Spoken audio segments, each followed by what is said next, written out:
কতক্ষণ থেকে এখানে বসে আছি, স্নিগ্ধাদি কখন আসবে জানি না এখন। কখন যে পৌঁছাবো, প্রায় পৌঁছে গেছি। কি খবর, কেমন আছো? এই তো ভালো আছি। তুমি অনেকক্ষণ ধরে তোমার জন্য অপেক্ষা করতেছি, এখন আসো না। কি আর বলবো, রাস্তায় জ্যামের মধ্যে আটকে পড়ছিলাম। তোমার আসার কতক্ষণ হবে? এই আধা ঘন্টা হয়ে যাবে, অনেকক্ষণ ধরে বসে আছি।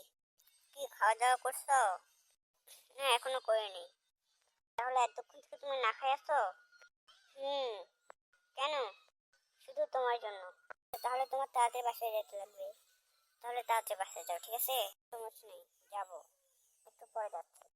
হ্যালো চিন্টু মন্টু, তোমরা কোথায়?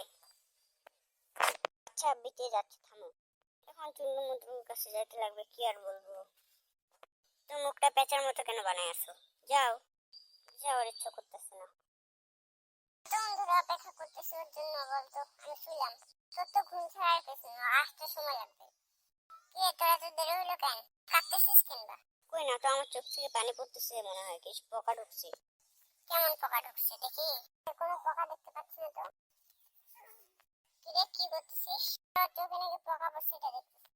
আরে পোকাটা কিছু না, অশ্লীলতার সাথে দেখা করতে গেছিল। হ্যাঁ রে বন্ধু।